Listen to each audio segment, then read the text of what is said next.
Hello students, आप सभी को आपके अपने प्यारे channel conceptual study with Ritesh में एक बार पुनः स्वागत है। और आज का ये वीडियो सबसे लिए बहुत ही ज़्यादा इंपॉर्टेंट होने वाला है। ठीक है, इस वीडियो में स्टूडेंट्स हम बताने वाले हैं सेमेस्टर 1 का सिलेबस और भी कुछ स्पेशल चीज़ें। तो आप लोग पूरा वीडियो को देखिएगा और चैनल में नए होंगे तो जरूर से सब्सक्राइब कर लीजिएगा, ताकि आप लोग को अगर इंपॉर्टेंट क्वेश्चन वगैरह का वीडियो डालें आप लोग के लिए तो आप लोग तुरंत देख पाएँ। ठीक है स्टूडेंट्स, चलिए हम लोग देखते हैं सिलेबस को क्या कुछ पढ़ना है। ठीक है, देखिए, origin of the earth with particular reference to big bang theory. तो बिग बैंग सिद्धांत के अनुसार पृथ्वी का उत्पत्ति कैसे हुआ। ठीक है, जियोलॉजिकल टाइम स्केल, तो भूआकृतिक जो समय सारणी है उसको उसके बारे में आप लोग को पढ़ना है। इंटीरियर ऑफ अर्थ, तो पृथ्वी का जो आंतरिक संरचना उसके बारे में भी पढ़ना है।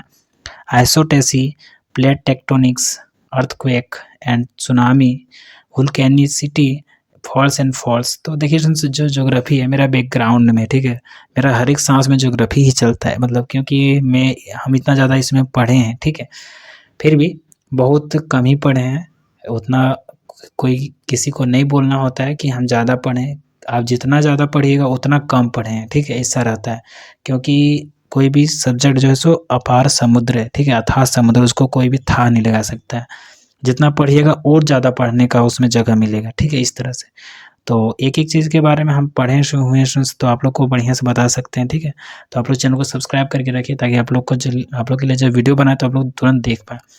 प्लेट टेक्टोनिक्स एक थ्योरी है, तो इसको भी आप लोग को पढ़ लेना है। Earthquake and tsunami, volcanicity, folds and faults, तो देखिए फोल्ड और फॉल्स भी दिया जाता है।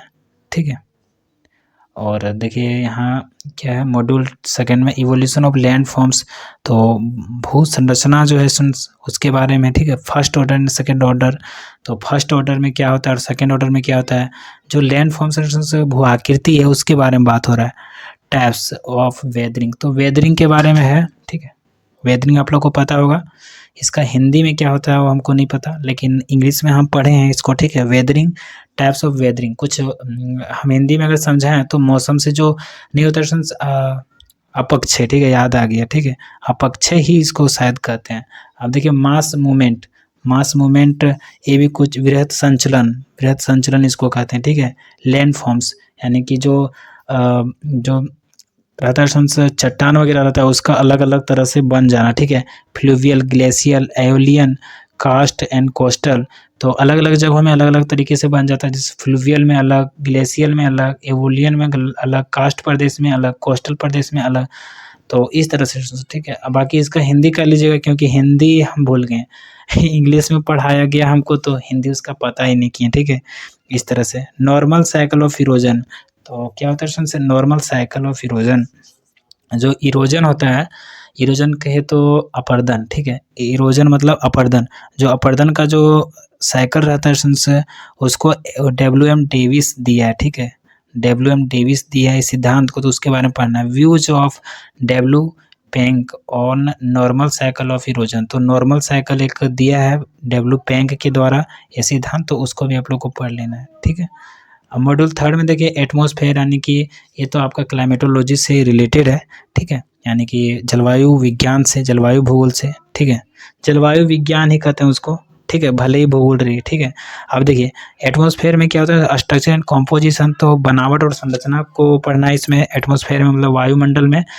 इंसोलेशन यानी सूर्यताप, हीट बजट यानी कि सूर्य ताप का बजट जो है सो कितना % कहाँ क्या गया। Factors affecting the horizontal distribution of temperature, तो टेम्परेचर का जो है सो कौन कौन से कारण हैं, जिसके फैक्टर्स हैं जिसके कारण से वो अफेक्ट होता है। ठीक है, टाइप्स ऑफ ह्यूमिडिटी, तो ह्यूमिडिटी का कितने टाइप्स होते हैं। एंड प्रिसिपिटेशन, ठीक है, प्रेसिपिटेशन इसका जो होता है ह्यूमिडिटी, और इसका मतलब कैसे ये फिर से जाता है, वापस जाता है ऊपर। ठीक है, process and types of rainfall and snowfall, तो रेनफॉल और स्नोफॉल का क्या प्रोसेस होता है और क्या टाइप्स होता है। एटमॉस्फेरिक प्रेशर बेल्ट्स, तो कौन कौन से बेल्ट्स होते हैं, तो लो प्रेशर बेल्ट होता है, हाई प्रेशर बेल्ट होता है, जिसको बहुत अलग अलग नामों से भी जाना जाता है। ठीक है, तो मॉड्यूल 4 में देखिए क्या है, विंड है, यानी कि पवन, इसको हवा भी कहते हैं, ठीक है, हम लोग अपने भाषा में। तो हवा जो है its types and general circulation, तो इसके कौन कौन से प्रकार है, कौन कौन से टाइप का हवा रहता है, ठीक है। एक ठंडी हवा, एक गर्म हवा, दो ही तरह का हवा रहता है, लेकिन इसके अलावा भी कोई कोई हवा रहता है, तो आप लोग को पढ़िएगा तो पता चलेगा, ठीक है। मानसून, एलिनिनो और लानिना, ठीक है, एलिनो और लानिना एंड इंसो, तो ये कहाँ आते हैं, तो हिंद महासागर के नीचे तरफ आता है, ठीक है। और ये मतलब ईसा मसीह का संतान इस तरह से कहते हैं जब ये आता है दिसंबर में, तो ठीक है। ENSO air masses and fronts मतलब वाताग्र के तो जो नहीं होता है शीत वगैरह हो जाता है ना ठंडे के दिनों में, वो सारा, ठीक है। साइक्लोन मतलब चक्रवात, ट्रॉपिकल एंड टेम्परेट, तो साइक्लोन जो होता है चक्रवात होता है, सॉरी चक्रवात जो है सो गर्म प्रदेशों में और उष्ण प्रदेशों में और गर्म उष्ण प्रदेशों में किस प्रकार से आता है, ठीक है। जेट स्ट्रीम क्या होता है, तो ये भी जेट स्ट्रीम जो आता है सो वो भी जो है सो हवा के कारण आता है, ठीक है। Climate change and extreme weather phenomena, तो क्लाइमेट चेंज यानी कि जलवायु परिवर्तन कैसे होता है, एक्सट्रीम वेदर फेनोमेना क्या है, ठीक है। क्लाउड बस्ट कैसे हो जाता है, यानी कि जो होता है उसमें बादल फट कैसे जाता है, ठीक है, मतलब बादल गिर जाता है, फटता नहीं, ठीक है। ड्राउट यानी सूखा, हीट वेव्स यानी कि गर्म हवा वगैरह चलता है, कोल्ड, अच्छा ये वेव्स के बारे में यानी कि तरंगों के बारे में बात हो रहा है, ठीक है। Heat waves and cold waves, जो समुद्रों में आता है हीट वेव्स आता है और कोल्ड वेव्स आता है, उसके बारे में बात हो रहा है, ठीक है। गर्म महासागरीय तरंगे और ठंडी महासागरीय तरंगे। कोपेन्स क्लाइमेटिक क्लासिफिकेशन, तो कोपेन का जो सो जलवायु विभाजन है उसको आप लोग को पढ़ लेना है, ठीक है।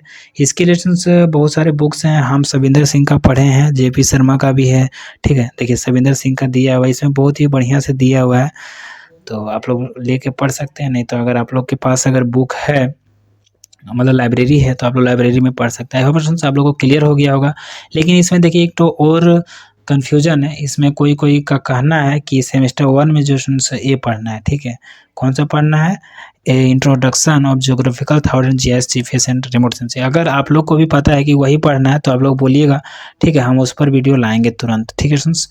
तो कैसा लगा वीडियो जरूर से बताइएगा, चैनल में नए होंगे जरूर से सब्सक्राइब करिए, क्योंकि इसमें जो चीज़ हम बता सकते हैं, जो क्वेश्चन बता देंगे वो फिक्स से आ जाना, ठीक है, उसमें कोई भी चांस नहीं है कि वो छूटेगा। तो जरूर से आप लोग भी पूछ सकते हैं कुछ कमेंट बॉक्स में, और चैनल को सब्सक्राइब कर लीजिएगा, ठीक है। और प्राइवेट क्लासेज में अगर ज्वाइन होना है तो ज्वाइन हो सकते हैं, वहाँ पर हम क्लासेज लेते हैं गूगल मीट में, ठीक है। और थैंक्स फॉर वॉचिंग, फिर मिलेंगे नए इंटरेस्टिंग वीडियो के साथ। जय हिंद, वंदे मातरम।